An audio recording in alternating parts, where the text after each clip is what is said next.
All right, so right now if you look at our index HTML, if you just popped it open, it looks pretty miserable, right?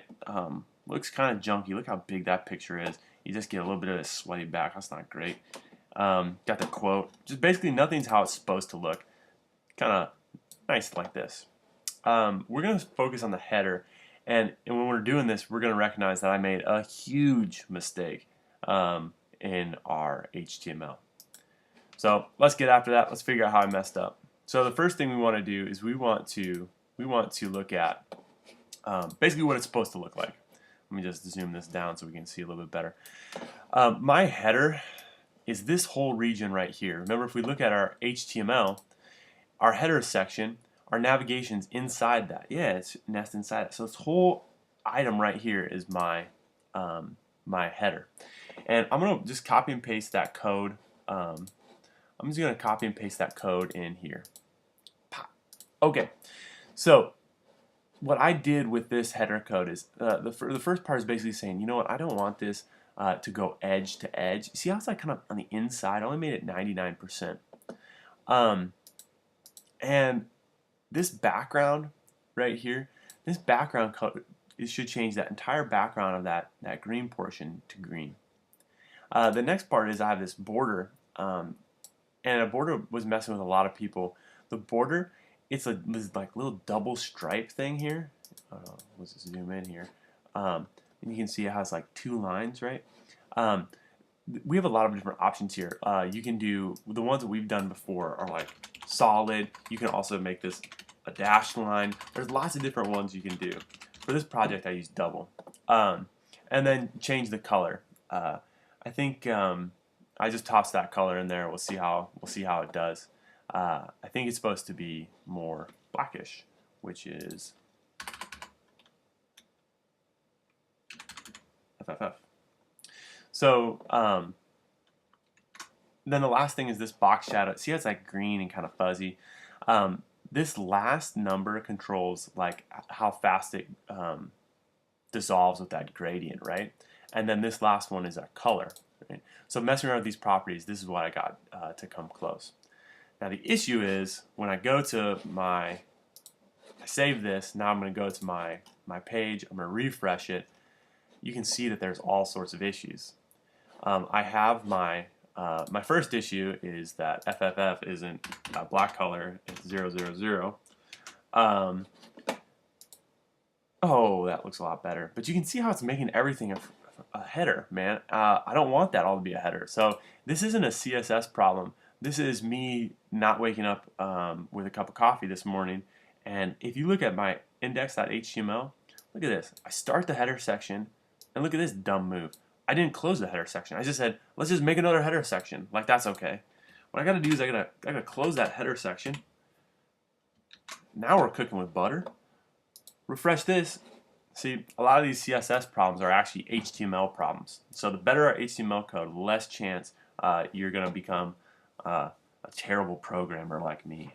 All right, let's go back to our CSS, and let's start with the next thing.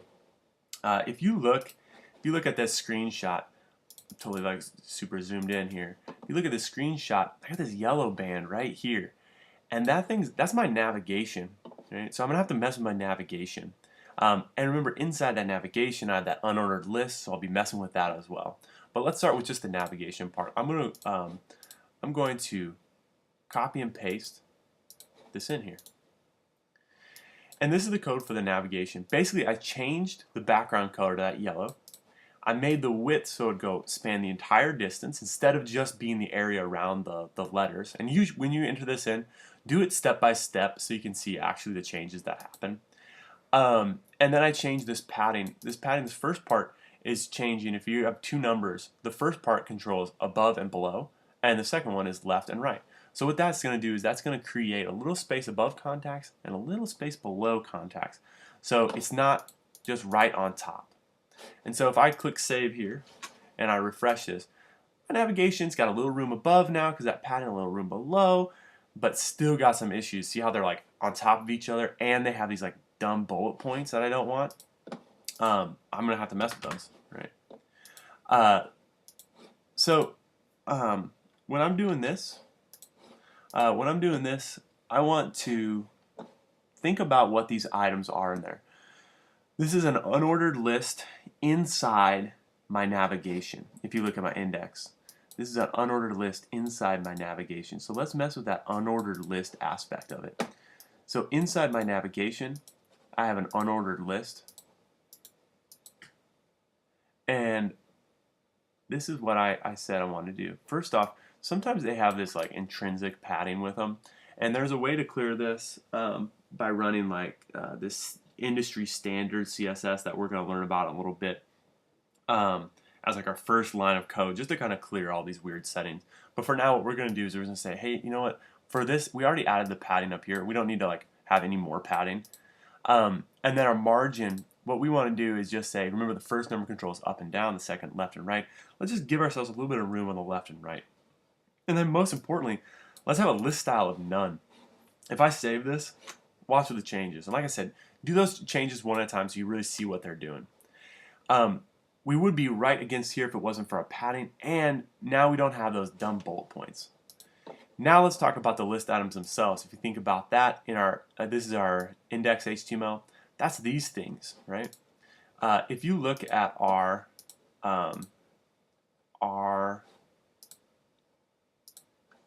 index, our list items, what I want to do is I want to go like this. First thing is, I want to make them so they're not stacked on top of each other, because that's not the look we're going for. We want to put them all in a line.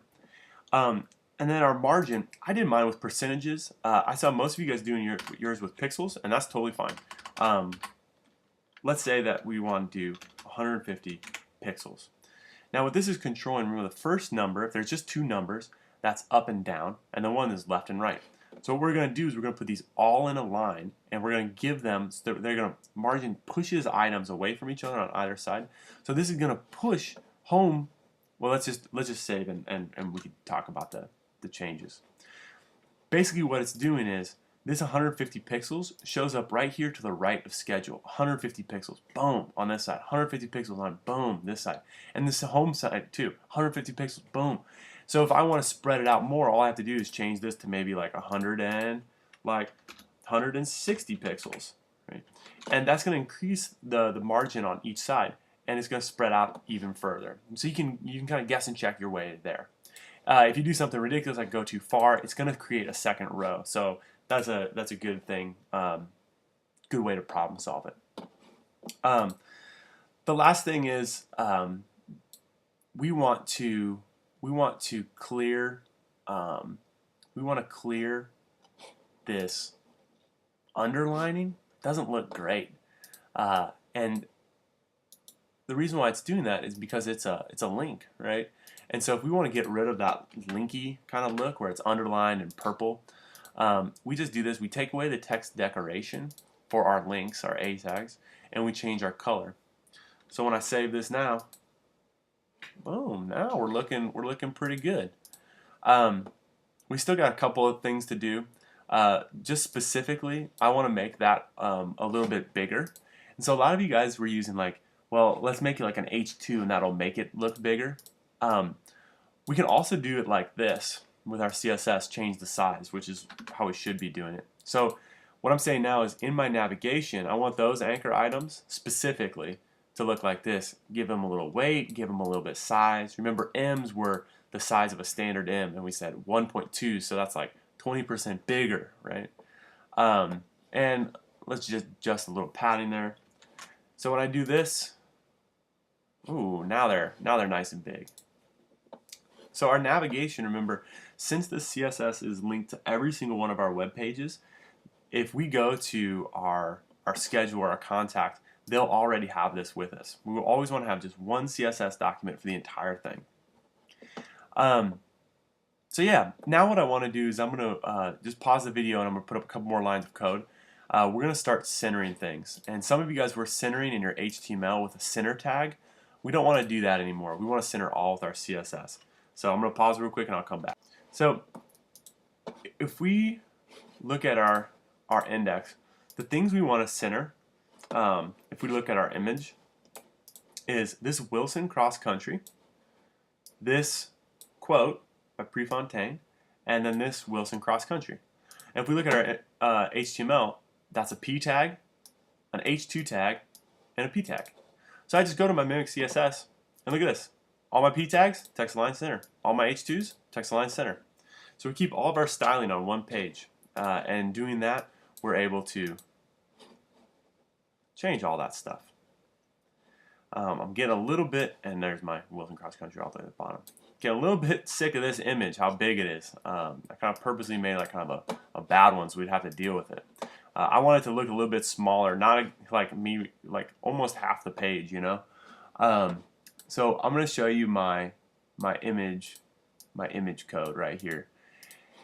And there's a lot of different ways to do this, so if you found a different way of doing it, it's not necessarily wrong, it's just not how I did it, right? So if you take a look at here, I want my max width to be 100%. That way if our window is closed, like window is like made smaller, it'll never go outside of our window. You see how like with ours right now, how it like extends beyond? I don't want that on my page. Even if I make it really, really small, I want it to kind of size down to wherever our browser is. So I want that never to go past that. But for now, I want it just to be 600 pixels. That'll be its regular width. I gave it a border because there's a border in the thing. And I just said, let's make a solid line because that's what it looks like. And I want to display it as block and margin auto. This display block and margin auto, what that's going to do is that's going to center the image. It's going to create an automatic margin on both sides. Oh, I gotta save it. It's going to create an automatic margin on both sides that's going to match it. So you can see it's at 600 pixels, 600 pixels, 600 pixels, 600 pixels, and then my screen gets smaller in 600 pixels, and it's going to start resizing down from there. That's what that width code is. It's kind of neat, huh? And as far as these HTML codes on this first page, I think that is all of our main ones. We're going to have to start doing a couple little things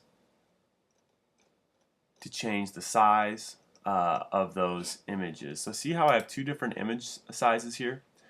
I need to go into my index.html, and what I want to do is I want to say that this image right here, this cross-country one, is different than our top one, because right now we made them both look identical. It's not great.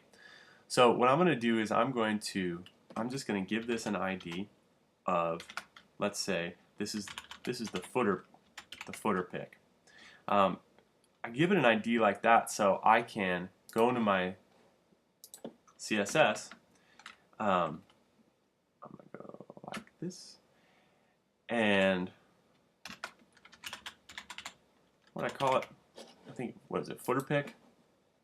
Footer pick? Sweet. So now I can just do that one by itself. And I'm going to just give it a different width. Let's say I'm going to do like this. I'm going to change the width and the height. I'm going to make it like a little box. It's not exactly a box right now, but I'm going to make it a box like so. And in doing it this way, now we have two different size images, right? One thing that you should notice too is that you see how in this image, if I just make this normal, see how small that paragraph is and how big that paragraph is. One way I could do it is just how I did here with that footer pick. I could give this P an ID. So I could say like ID, like whatever, small font, whatever, and then go back to my CSS and put in small font and change the size there. But I'm going to show you a different way of doing it. This is the paragraph inside my footer. So if I go to my CSS and I go to my footer, but I only want the paragraph inside of it, I can copy and paste this, or I can just call it my footer, right? I can copy and paste this in,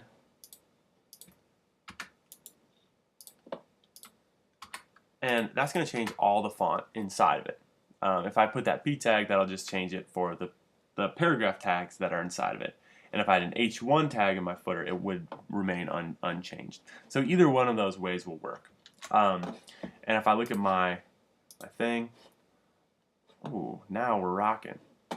One of my main issues that I have remaining is I've got a little bit of distance right here. Me, I don't have that distance, so I want to make that distance. And then as far as I can tell, the only thing I need to change after that is my background color. So the way to add distance is, remember that margin function kind of pushes things away, right? So we need to figure out some way of separating this H1 tag, no, this is an H2 tag, sorry, and our, I was wondering why our contact was pushed down like that. It's because it wasn't wide enough. If we use percentage values here, there would be a line all the way across no matter how small I made it. But since we made it a fixed distance, our window is going to have to be this big for them all to be in line. That's something to consider moving forward when we want to make responsive websites. So, but anyway, back to my original train of thought. Here's my header. There's my H2 tag. I need to get a little bit of space, so we need to figure out a way to do that. I want to get that area, right? And so what I want to do is I want to, inside my header, I want to put this line of code, the margin. When I do that, I'm going to click save. You'll see that it works. It brings that little area down. So the question is why it works. Remember, if we have 4 numbers, the first number controls the area above, the area to the right, 30 pixels is the area below, and to the left. So what I said was basically this header, you know what? Go ahead and push everything 30 pixels down from you. And I'll just show you with like another one like 50 pixels versus what I have right here. You can see that, so you're going to push it down even further. Right? So whatever this value is going to give us a little bit of that room. The last line of code we need to figure out is to get that color in our background. It's this kind of like, I don't know, light yellow kind of thing. And there's programs online that if you Google search, you can see, anyway, you can figure out exactly the color I used. Obviously, I know the color I used. And let's try to figure out what it is that I'm exactly using. See, it's above the header, that yellow, right? It's not just the section in our HTML. Our section would just be this area. Our footer is just this area. Our header and navigation are just this area. So we need to figure out like what's like that whole thing we're talking about. That whole thing in our HTML is our body, right? That kind of encompasses everything. So if I go to my CSS, what I want to do is I want to change this so I have a body that has this color. And when I refresh this page now we have that nice yellow look. And I think we're done, pending any mistakes I made. All right.